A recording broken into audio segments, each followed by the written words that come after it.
बच्चों the solid state unit के L4 में आज हम लोग स्टार्ट लेंगे क्रिस्टल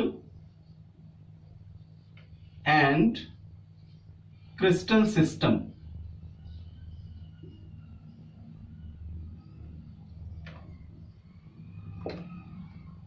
मोस्ट इंपॉर्टेंट सेक्शन में बच्चों यहां एंटर कर रहे हैं हम लोग, बिकॉज क्लासिफिकेशन कंप्लीट कर चुके हैं, सॉलिड के नेचर्स जान चुके हैं, उनकी प्रॉपर्टीज भी समझ लिया है, और अब हम लोग अकॉर्डिंग टू देयर टाइप्स जान पाएंगे कि क्रिस्टल क्या है, कितने प्रकार के होते हैं, और देन इसके बाद स्टार्ट लेंगे ब्रेविस लैटिस और इनकी संरचनाओं का, और जान पाएंगे कि कौन से ऐसे टर्म हैं जिनका यूज करेंगे क्रिस्टल्स के स्ट्रक्चर्स को और इस क्रिस्टल के सिस्टम को समझने के लिए।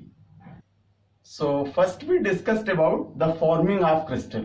बच्चों अगर एक क्रिस्टली सॉलिड का एग्जांपल लें और देख पाए तो ये प्रॉपरली अपने एक यूनिट से मिल करके जनरेट होते हैं, डेवलप होते हैं। यानी यहां पर एक छोटा सा फ्रेगमेंट जो समान आकृति वाला है, सेम शेप वाला है, इस क्रिस्टली स्ट्रक्चर के लिए, इस क्रिस्टली सॉलिड के लिए उसका यूनिट सेल कहलाता है।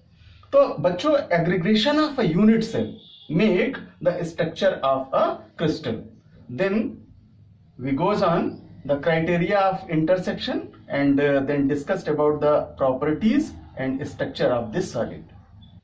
बच्चों किसी क्रिस्टली पदार्थ का एक भाग उसका क्रिस्टल कहलाता है, और वहीं पर यहां जब हम डिफाइन कर रहे हैं उसे तो यूनिट सेल या एकक कोष्ठिका के रूप में जानते हैं। यह है उस क्रिस्टल का एक अंश, यानी वन पार्ट है जो वास्तव में ट्राइमेंशनल स्ट्रक्चर क्रिएट करने की कैपेसिटी रखता है, और ये छोटी छोटी यूनिट्स मिल करके इस क्रिस्टली सॉलिड का निर्माण करती है। तो अब बच्चों तीन चीजें यहां पर हैं। सबसे पहला तो इसका फेस, जिस भी पोजीशन में हम इसको ऑब्जर्वेट कर रहे हैं उसका फेस क्या है, अकॉर्डिंग टू फेसेस डिस्ट्रीब्यूशन देंगे। And second section is there form, यानी इसका रूप क्या है, वास्तव में इसकी संरचना किस तरह की दिखाई दे रही है। जैसे cubic lattice, simple cubic lattice, ये जनरल स्ट्रक्चर्स हैं जिन्हें सरल घनीय ठोस के रूप में हम लोग यहां पढ़ेंगे, SCC फॉर्म में इन्हें रिप्रेजेंट किया जाएगा। और तीसरा इसका इज, यानी जो भी इसका इंटरसेक्शन है, एंगल्स हैं, वो लेटरल पोजीशन पर हो, वर्टिकल या हॉरिजॉन्टल पोजीशन पर हो, उनके साथ उसकी कोर, जिसे हम इज कहते हैं। तो उसका फॉर्म क्या है, उसका इज क्या है, और वास्तव में उसका फेस क्या है। अगर बच्चों ये तीन चीजें क्लियरिटी से हम समझ लें तो इसके अकॉर्डिंग इस क्रिस्टल सिस्टम का फॉर्मेशन समझ जाएंगे। और वास्तव में बच्चों इस क्रिस्टल सिस्टम को 7 पार्ट्स में डिस्ट्रीब्यूट किया गया है, यानी जो क्रिस्टल के तंत्र हैं उन्हें 7 टाइप्स में डिस्ट्रीब्यूट करते हैं। तो अब इन्हें एग्जाम्पल, इनके एंगल और इनके प्रॉपर्टीज के आधार पर क्लासिफाइड कर लेते हैं। तो बच्चों पहला पार्ट हम डिस्कस करते हैं एज ए डेफिनेशन कि किसी क्रिस्टल का जो समतल भाग है, यानी प्लेनर सरफेस है और पूर्ण रूप से व्यवस्थित है, वास्तव में उसका फेस कहलाता है। तो आप किस क्रिस्टल की किसी भी साइड को जब देखेंगे तो उसका प्लेनर पार्ट जज करेंगे, जो कि उसका वास्तव में फेस कहलाएगा। तो बच्चों डिफाइन कर लें यहां कि क्रिस्टल की समतल और पूर्ण व्यवस्थित सतह उसकी फलक कहलाती है। The planar and well organized surfaces of a crystal are called their faces. Now second part बच्चों डिस्कस करें इसके रूप का, यानी फॉर्म का। तो इस क्रिस्टली संरचना के जितने भी फेसेस हैं, suppose that 1 section, 2 and 3 and 4 and 5 and 6, ये जितने भी साइड के इसके फेसेस हमें दिखाई दे रहे बच्चों, ये सभी फलक जब एक निश्चित क्रम में व्यवस्थित होते हैं तो वास्तव में एक क्रिस्टल की संरचना का निर्माण करते हैं। बस यही इसकी फॉर्म है, यही इसका रूप है। तो डिफाइन कर लें कि किसी क्रिस्टल के संगत सभी फलक जब एक निश्चित क्रम में व्यवस्थित होते हैं तो वो उसकी शेप बनाते हैं, वो उसका रूप बनाते हैं। All the faces corresponding to a crystal are said to constitute of a form. और बच्चों थर्ड कंडीशन अप्लाइड करेंगे कोर के लिए, जो कि इज कहलाती है, most important in the structure of crystal system. बच्चों अगर हम कोई दो निकटवर्ती फेस ले लें, suppose that first face and second face, तो इनके जो इंटरेक्शंस हैं, प्रतिच्छेद के जो स्थान हैं, वे वास्तव में उसकी इज हैं। Then we says that it is a place of intersection of two adjacent faces is known as there is. और इसे जब हम बच्चों डायग्राम में मार्क करेंगे, then alpha, beta and gamma dimensional condition के क्रिस्टल्स की स्टेट दिखाने के लिए, वहां उसकी इज को शो करने के लिए इन्हें अल्फा, बीटा और गामा एंगल से प्रदर्शित करते हैं। नाउ नेक्स्ट सेगमेंट बच्चों नेम्ड इंटरफेसियल एंगल्स, अंतराफलकी कोण। यहां बच्चों 3 शेप मैंने लिए हैं डिफरेंट साइज के, और इनमें इस इंटरफेसियल एंगल को समझते हैं। तो इजी वे पर हम कह सकते हैं कि क्रिस्टल में उपस्थित आपस में जुड़े हुए किन्हीं दो समतली फलकों के मध्य जो कोण बनता है वह उसका इंटरफेसियल एंगल कहलाता है। Means the angle between two faces is called interfacial angle. अब सपोज दैट बच्चों एक फेस ये दिखाई दे रहा है और दूसरा फेस ये दिखाई दे रहा है, तो इनके बीच में जो एंगल क्रिएट होगा वो ये होगा, और इसी तरह से ये सरफेस और ये सरफेस, इनके बीच का ये एंगल क्रिएट होगा, और इसी तरह बच्चों इसका ये सरफेस और ये सरफेस, दोनों के बीच में ये एंगल क्रिएट होगा। और इन एंगल्स को मैंने कहा कि अल्फा से मार्क करते हैं one sided, then alpha, beta and gamma dimensional conditions के लिए। तो बच्चों ये जो एंगल्स यहाँ बन रहे हैं, ये एंगल्स इनके इंटरफेसियल एंगल्स कहलाते हैं, जिन्हें अंतराफलकी कोण कहते हैं। और बच्चों इन क्रिस्टल के स्ट्रक्चर्स में इस तरह का जो एंगल है वो गोनियोमीटर्स के द्वारा मेजर करते हैं। तो बच्चों ये थे क्रिस्टल्स में यूज किए जाने वाले टर्म्स, और अब इनके आधार पर हम लोग समझते हैं कि क्रिस्टल सिस्टम क्या है और क्रिस्टल सिस्टम के आधार पर कितने टाइप्स के क्रिस्टल होते हैं।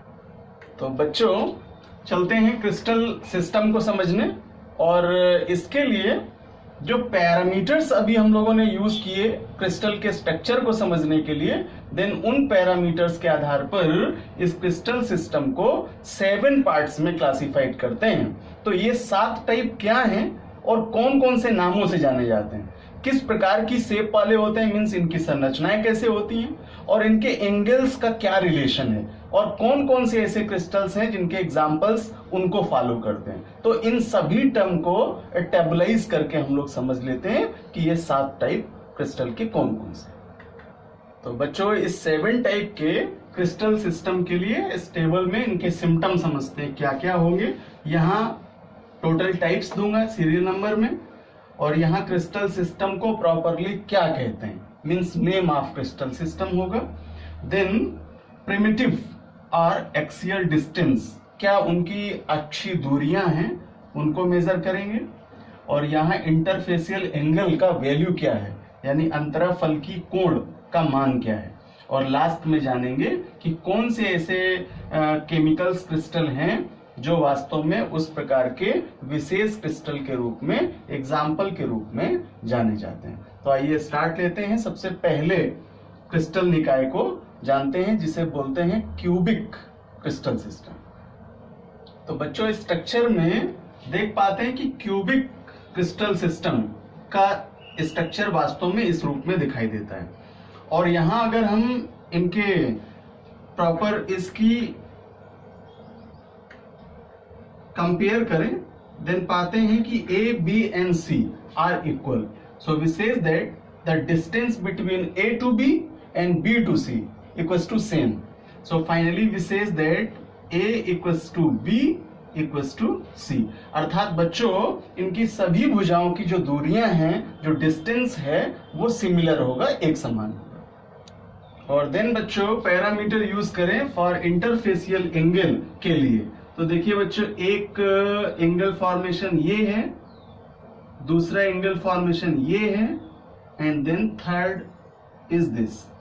It is denoted by alpha, beta and gamma because these are the parameter of interfacial angle.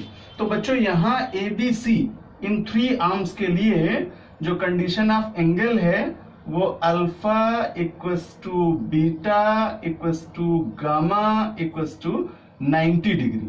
अर्थात बच्चों यहाँ पर जो इंटरफेसियल एंगल का वैल्यू है वह 90 डिग्री होगा for cubic lattice.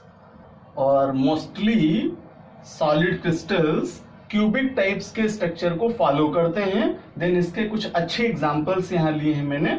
Sodium chloride, potassium chloride KCl, ZnS zinc sulphide, gold, copper, silver, lead, calcium fluoride, cuprite, fluoride, pyrite and galena, PbS, diamonds and alums are the best example of cubic lattice system. Now second type of crystal system is known as tetragonal. बच्चों इसे द्विसमलंबाक्ष प्रकार का crystal निकाय कहते हैं। और यहाँ पर जब हम डायग्राम में देख पाते हैं तो समानांतर डिस्टेंस के आर्म्स दिखते हैं। तो इसके अकॉर्डिंग अगर एक्सियल डिस्टेंस देखा जाए बच्चों, then A equals to B are same but C is different. So A equals to B but C is not different same. Then interfacial angles को जज करें, then both are sames for A, B and C denoted by alpha, beta and gamma. Then we says that alpha, beta and gamma equals to 90 degree. And the best example of tetragonal crystals is tin oxide, SnO2, TiO2, titanium oxide, calcium sulfate, rutile, iodoCase, white tin यानी सफेद tin भी इस प्रकार के structure को follow करता है। And cassiterite is the best example of tetragonal crystal system. Now third type of crystal system is known as orthorhombic. बच्चों इसे विषम लंबाक्ष कहते हैं या इसे रोम्बिक क्रिस्टल के नाम से भी जानते हैं। यहाँ पर A, B और C तीनों ही जो एक्सियल डिस्टेंस हैं या प्रिमिटिव एक्सियल डिस्टेंस हैं वे डिफरेंट हैं। So A is not equals to B and B is not equals to C. So A and B and C are not equal. Then interfacial angles में जाएं, then both are same. So alpha, beta and gamma angles value is 90. And the examples of rhombic crystal are orthorhombic crystals is potassium nitrate KNO3, lead carbonate PbCO3, barium sulfate BaSO4, potassium sulfate K2SO4 and magnesium silicate MgSiO4. Now fourth one is known as monoclinic crystal system. बच्चों इसे एक तनाक्ष कहते हैं और जैसे कि हम structure में देख पा रहे हैं कि वन साइडेड या तो राइट रोटेशन में और या तो लेफ्ट रोटेशन में किसी एक साइड में यह दिखाई देता है, इसलिए नेम्ड है इसका मोनोक्लिनिक। देन यहाँ अगर हम कंपेयर करें इनके एक्सियल डिस्टेंस का, प्रिमिटिव और एक्सियल डिस्टेंस का, then A is not equals to B and B is not equals to C. So A is not equals to B and not equals to C. यानी यहाँ पर हमें axial distance इनके same नहीं मिलते हैं। और फिर जब इंटरफेसियल एंगल्स में जाते हैं बच्चों तो कोई दो एंगल्स ऐसे हैं जिनका वैल्यू 90 बट तीसरा एंगल 90 डिग्री का नहीं होगा। Then alpha and gamma equals to 90 degree celsius but beta का जो वैल्यू है वो 90 डिग्री का होगा अकॉर्डिंग टू देयर मेजरमेंट। बच्चों यहाँ पर टू एंगल्स हैं जो डिग्री बेसिक मेजर करते हैं, तो अल्फा और गामा 90 बट बीटा जो है वो 90 डिग्री का नहीं होगा। और मैक्सिमम हाइड्रेटेड क्रिस्टल्स हैं जो इस मोनोक्लिनिक स्ट्रक्चर को फॉलो करते हैं, जैसे सोडियम सल्फेट डेकाहाइड्रेट, तो Na2SO4 and 10H2 because hydrated part है इसका। लेड कार्बोनेट क्रोमेट PbCrO4 और इसी तरह से बच्चों borax sodium tetraborate decahydrate, formula होगा Na2B4O7 एंड 10H2। और इसी तरह से hydrated calcium sulphate CaSO4.2H2 are the following structure of monoclinic crystal system. और पांचवा क्रिस्टल सिस्टम बच्चों है ट्राई क्लिनिक, इसे त्रिलंबाक्ष कहते हैं। जैसे संरचना में दिखाई दे रहा है, ट्रेंस है 3 टाइप्स में, और यहां भी जो कैटेगरी है ए, बी और सी वे नॉट इक्वल हैं। So a not equals to b and b is not equals to c. तो जो एक्सियल डिस्टेंस है वो बराबर नहीं है। और यहाँ सबसे जरूरी बात कि जो इंटरफेसियल एंगल्स हैं वो भी सभी इक्वल नहीं है, 90 डिग्री के नहीं हैं। Then alpha is not equal to beta, is not equal to gamma, is not equal to 90, यानी ये तीनों ही 90 डिग्री के एंगल नहीं बनाते हैं। और एग्जाम्पल्स में जाएं, देन कॉपर सल्फेट का pentahydrate CuSO4 5PH2, potassium dichromate K2Cr2O7 और बोरिक एसिड H3BO3 और केनाइट और माइक्रोलीन इसके बेस्ट एग्जाम्पल हैं, जो कि ट्राई क्लिनिक स्ट्रक्चर वाले त्रिलंबाक्ष संरचना वाले क्रिस्टली तंत्र को फॉलो करते हैं। और बच्चों छठवां टाइप इसका और इंटरेस्टिंग होता है, बिकॉज इंटरफेसियल एंगल के लिए जो स्ट्रक्चर्स हमने लिए थे वो सभी के सभी हेक्सागोनल शेप में ही थे। तो छठवां टाइप इसका कहलाता है हेक्सागोनल, इसे षटकोणीय क्रिस्टलीय तंत्र या क्रिस्टल निकाय कहते हैं। और जैसा कि नाम है इसका हेक्सागोनल, यानी यहाँ पर 6 आर्म्स हैं जो मिलकर के इस क्रिस्टल का फॉर्मेशन करते हैं। तो बच्चों अगर ये देखें हम स्ट्रक्चर, यहाँ like as a benzene hexagonal crystal create होता है both sided upward to downward. और कंपेयर करें इनके एक्सियल डिस्टेंस का, then A equals to B but not equals to C। A और B तो बराबर हैं लेकिन C बराबर नहीं होगा। देन इनके एंगल्स भी 2 मोड में मिलेंगे बच्चों, अल्फा और बीटा तो आपको 90 डिग्री का मिलता है, बट मेजरमेंट करें जब इस पोजीशन का, देन ये 60 to 60 बोथ साइड, देन 120 पर काउंट होगा। देन गामा आपका 120 डिग्री का होगा। तो इस तरह बच्चों 2 प्रकार के यहाँ एंगल मोड मिलते हैं हमें, अल्फा बीटा 90 डिग्री का और गामा आपको मिलेगा 120। एग्जाम्पल्स ले लें, जिंक ऑक्साइड है ZnO, कैडमियम सल्फाइड है CdS, zinc sulphide ZnAs, graphite भी बच्चों फॉलो करता है। देखिए जबकि डायमंड जो है वो specially hard solid crystal form में जाता है, लेकिन यहाँ ग्रेफाइट जो है वो हेक्सागोनल शेप को फॉलो करता है। जबकि तुलना करें दोनों में तो डायमंड की अपेक्षा जो ग्रेफाइट है वो सॉफ्ट है। देन आइस, मैग्नीशियम, Zn यानी जिंक, जस्ता के जो क्रिस्टल्स हैं वो हेक्सागोनल शेप में हैं, और cadmium Cd। And last type का जो क्रिस्टल सिस्टम बच्चों है वो इंटरेस्टिंग है इसके इंटरफेसियल एंगल्स के आधार पर और इसके जो एक्सियल डिस्टेंस है। एक्सियल डिस्टेंस तो यहाँ हमें सेम मिल रहे हैं, बट जो एंगल्स हैं उसका वैल्यू सेम नहीं मिलता है। तो स्ट्रक्चर के अकॉर्डिंग इन्हें कहते हैं बच्चों रोम्बोहेड्रल। रोम्बोहेड्रल को ही कहते हैं ट्राइगोनल या त्रिसमतनाक्ष। तो यहाँ बच्चों A equals to B equals to C, यानी एक्सियल डिस्टेंस तो हमें सेम मिल रहा है, but alpha equals to beta equals to gamma is not same 90 degree celsius, because lowest value मिलते हैं यहाँ 90 डिग्री से, जो कि इसके पैरामीटर्स हैं और जो इज लेंथ को मेजर करते हैं ये वैल्यू सेम नहीं मिलते हैं। और एग्जांपल्स में जाएं, CaCO3, NaNO3, HgS, इसको बच्चों सिनेबार भी कहते हैं, क्वार्टज, आर्सेनिक और एंटीमनी और बिस्मथ, ये आपके रोम्बोहेड्रल क्रिस्टल वाले केमिकल्स होते हैं। बच्चों अब टॉपिक हुआ और इंटरेस्टिंग, क्योंकि अब हम लोग चलते हैं ब्रेविस लैटिस की ओर। आपको जानकारी करा दूं कि क्रिस्टल सिस्टम के टाइप्स का जस्ट डबल नंबर है ब्रेविस लैटिस फॉर्मेशन का। और बच्चों according to scientist name Bravais in 1884 generated the type of geometrical shape also named Brevis lattice। बच्चों ये साइंटिस्ट ब्रेविस के द्वारा ज्यामितीय संरचनाएं हैं जो क्रिस्टलों की प्रस्तुत की गई थी और उनके आधार पर इनका डिस्ट्रीब्यूशन किया गया, इनकी एक निश्चित संख्या निर्धारित की गई और ये संख्या बच्चों मिलती है यहाँ से 14। तो अब ये आपके लिए माइंड फोकस करने वाली बात है कि जो क्रिस्टल सिस्टम है, क्रिस्टल सिस्टम, इनका नंबर है 7 और जबकि ब्रेविस लैटिस का जो नंबर है वो है 14। तो ये क्वेश्चन आपके लिए बहुत इंपॉर्टेंट होगा, the number of Brevis lattice and the number of crystal system. अब बच्चों मैंने क्रिस्टल का शेप आपको दिखाया कि किसी भी क्यूबिक क्रिस्टल हो या और भी संरचनाएं हैं, प्रॉपर यूनिट के आधार पर उनको हम नॉमिनेट करते हैं। जो 4 टाइप्स हैं वो अभी मैं आपको आगे बता दूंगा कि कौन कौन से हैं।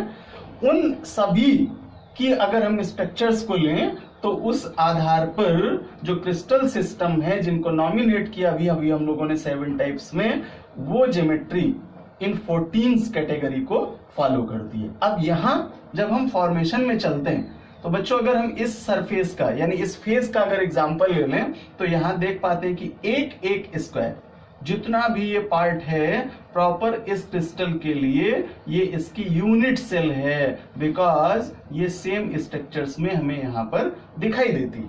तो ये जो यूनिट्स हैं इनका शेप ही कहीं ना कहीं इन ब्रेविस लैटिस के लिए फॉर्मेशन के लिए जाना जाता है। तो आइए सबसे पहले ही जानते हैं 4 टाइप्स यूनिट सेल के, और देन उन पर आधारित है ये 14 टाइप्स के स्ट्रक्चर्स जो कि ब्रेविस लैटिस कहलाते हैं। तो बच्चों इन 14 टाइप्स के ब्रेविस लैटिस का जो फॉर्मेशन है उसके लिए ये 4 प्रकार की संरचनाएं हैं जिन्हें क्यूबिक लैटिस कहते हैं। ये सबसे मुख्य हैं, उनके लिए उत्तरदायी हैं। तो ये 4 नाम जानते हैं सबसे पहले और इनकी संरचनाएं समझते हैं। First is known as simple और primitive lattice, also named SCC, called simple cubic lattice. बच्चों ज्यादातर ये आपको क्वेश्चन लैंग्वेज में मिलेंगे, स्ट्रक्चर्स के आधार पर ही वहां कैलकुलेशन करने के लिए आपको दी जाएगी। देन जब SCC डिनोट करेगा देन उसे सिंपल क्यूबिक लैटिस से जानेंगे। बच्चों जो स्क्वायर मैंने दिखाया अभी आपको, ये सिंपल क्यूबिक लैटिस संरचना को ही फॉलो करता है। और ये संरचनाएं क्या है बच्चों? तो वास्तव में ये वे संरचनाएं हैं जिनमें जो पॉइंट है लैटिस पॉइंट वह उस यूनिट सेल के कॉर्नर्स पर उपस्थित होती है। तो अगर हम यहाँ कॉर्नर्स चेक करें बच्चों, देन 1 2 3 4 5 6 7 एंड 8, बेसिकली हम एक्सटर्नल कॉर्नर्स को अगर कैलकुलेट करें देन 8। तो इस तरह से बच्चों यहाँ पर, तो ये बच्चों टोटल 8 कॉर्नर्स हैं जो यहाँ कैलकुलेट होते हैं। 1 2 3 4 5 6 7 एंड 8। और इन 8 कॉर्नर्स पर एक एटम्स की प्रेजेंस पाई जाती है। देन इस प्रकार की जो संरचनाएं मिलती हैं क्यूबिक लैटिस के लिए उन्हें बच्चों सिंपल क्यूबिक लैटिस या प्रिमिटिव क्यूबिक लैटिस कहते हैं। And next type of crystal lattice is known as body centred lattice. बच्चों इसे अंतः यह काय केंद्रित जालक कहते हैं और अकॉर्डिंग टू देयर नेम इसे BCC संरचना द्वारा प्रदर्शित करते हैं। क्वेश्चन में आपको ये लैंग्वेज मिलेगी BCC। तो बॉडी सेंटर्ड क्यूबिक सिस्टम या लैटिस सिस्टम। बच्चों जैसी संरचना में हम देख पा रहे हैं कि यहाँ जो यूनिट सेल हैं उनके 8 कॉर्नर्स पर एटम्स प्रेजेंस रखते ही हैं, बट सबसे जरूरी है कि जो सेंटर वाला यूनिट पार्ट है, सेंटर वाला, वो बेसिकली बिलोंग करेगा इस कंडीशन को, जैसा डायग्राम में देख पाते हैं कि ये कॉर्नर्स तो हैं 1 2 3 4 5 6 7 एंड 8। तो 8 कॉर्नर्स तो हैं और ईच कॉर्नर्स पर एटम की प्रेजेंस है, बट ये जो मेन पॉइंट है, फोकसिंग पॉइंट, ये इसके लिए बॉडी सेंटर्ड पॉइंट या लैटिस पॉइंट कहलाता है और ये मध्य वाली यूनिट सेल के लिए फॉलो होगा। अतः ऐसी संरचनाएं BCC स्ट्रक्चर्स लैटिस कहलाती है। And third type of lattice is known as face centred lattice. बच्चों इसे फलक केंद्रित संरचना वाले क्यूबिक लैटिस कहते हैं और सिंबलाइज करते हैं FCC स्ट्रक्चर से। और जैसा कि इसका नेम है फलक, तो बच्चों अगर हम स्ट्रक्चर लें यहाँ इस क्यूबिक लैटिस का, तो 8 कॉर्नर्स तो हैं ही, वहां एटम की प्रेजेंस तो है ही, बट फेसेस में भी एटम की प्रेजेंस है। और फेसेस कितने होंगे? 6, 1 2 3 4 5 एंड 6। तो बच्चों ये जितने फेसेस मैंने काउंट किए आपको 6, यहां भी इनकी प्रेजेंस होती है और इन फेसेस के लिए इन एटम्स को F से शो करते हैं। तो इस तरह की जो संरचनाएं मिलती हैं बच्चों वो फेस सेंटर्ड लैटिस कहलाती है। और बच्चों लास्ट टाइप ऑफ लैटिस का नॉमिनेशन करते हैं एंड सेंटर्ड लैटिस, इसे अंत केंद्रित जालक कहते हैं। और अकॉर्डिंग टू स्ट्रक्चर हम देख पाते हैं कि यहाँ 2 एटम्स हैं जो एंड पर पार्टिसिपेट करते हैं, जबकि 8 एटम्स हैं जो कॉर्नर्स पर पार्टिसिपेट करते हैं। तो बच्चों ऐसा लैटिस जिसमें पॉइंट यूनिट सेल के कॉर्नर्स पर तथा केवल 2 फेसेस पर यानी फलकों के सेंटर्स पर उपस्थित होता है, तो ऐसी स्थिति में उसे हम एंड सेंटर्ड लैटिस कहते हैं। और फाइनली यहाँ 8 एटम्स कॉर्नर पर पार्टिसिपेट करने वाले होते हैं और 2 एटम्स जो कि एंड फेसेस पर अंत केंद्र पर पार्टिसिपेटिंग होते हैं। और बच्चों इस तरह के स्ट्रक्चर्स को हम सी से डिनोट करते हैं। ये 4 प्रकार के जो लैटिस मैंने लिए यहाँ, कौन कौन से? फर्स्ट सिंपल क्यूबिक या प्रिमिटिव, दूसरा बॉडी सेंटर्ड यानी बीसीसी, तीसरा फेस सेंटर्ड और चौथा लिया हमने एंड सेंटर्ड। ये 4 संरचनाएं यूनिट सेल की हैं बच्चों, जिनको लेकर के 14 टाइप का ब्रेविस लैटिस फॉर्मेशन किया जाता है। तो अब यहां से हम लोग क्लियर हो पाए होंगे कि 7 टाइप का क्रिस्टल सिस्टम और 14 टाइप का ब्रेविस लैटिस पाया जाता है। तो अब चलते हैं कि किस प्रकार के क्रिस्टल सिस्टम में कौन सी यूनिट सेल की प्रेजेंस है और फटाफट इसे टेबलाइज कर लेते हैं। तो ये हैं आपके 7 टाइप के क्रिस्टल सिस्टम और उनमें पाए जाने वाले type of unit cell. Start लें बच्चों क्यूबिक से। तो जो क्यूबिक टाइप का क्रिस्टल सिस्टम है उसमें सिंपल क्यूबिक क्रिस्टल यानी जिसे प्रिमिटिव लैटिस कहते हैं, बीसीसी यानी बॉडी सेंटर्ड और फेस सेंटर्ड एफसीसी, ये इस प्रकार के यूनिट प्रेजेंस रखते हैं। Now second tetragonal. बच्चों ये आपके सिंपल क्यूबिक लैटिस हैं यानी प्रिमिटिव हैं और बीसीसी है यानी बॉडी सेंटर्ड है, जबकि ऑर्थोरोम्बिक में 4 प्रकार के ही यूनिट सेल की प्रेजेंस देखी जाती है। सिंपल क्यूबिक लैटिस या primitive, body centred, face centred and and centred, ये 4 प्रकार के यूनिट सेल यहाँ पाए जाते हैं। और फोर्थ टाइप है बच्चों मोनोक्लिनिक। इस क्रिस्टल सिस्टम में सिंपल क्यूबिक लैटिस की प्रेजेंस है और साथ ही साथ एंड सेंटर्ड यानी अंत केंद्रित फलक पाए जाते हैं। Now fifth type is known as triclinic और ये केवल सिंगल हेडेड है, सरल प्रकार की यूनिट सेल की प्रेजेंस है, इन्हें एससीसी या प्रिमिटिव सेल कहते हैं। देन रोम्बोहेड्रल, ये भी बच्चों सिंपल सेल हैं, प्रिमिटिव सेल हैं, तो इन्हें एससीसी से डिनोट करते हैं, सिंपल क्यूबिक लैटिस से। और लास्ट टाइप है आपका हेक्सागोनल और ये आपके सिंपल लैटिस स्ट्रक्चर वाले होते हैं, अतः इन्हें प्रिमिटिव लैटिस भी कहते हैं। तो बच्चों ये सभी बेसिक चीजें जान करके अगले सेक्शन में, अगले टॉपिक में मिलेंगे आपको नेक्स्ट क्लास में, तो कंप्लीट कीजिए इतना। और ये क्रिस्टल सिस्टम और ब्रेविस लैटिस के आने वाले यूनिट सेल, इनको बहुत अच्छे से रीड आउट कर लीजिए, क्योंकि अब और इंटरेस्टिंग होगा जब हम रिलेशन में चलेंगे और रिलेशनल फार्मूले फाइंड आउट करेंगे। तो पढ़िए, लर्न करिए, समझिए, मस्त रहिए, अपना काम करिए और मिलते हैं अगली क्लास में।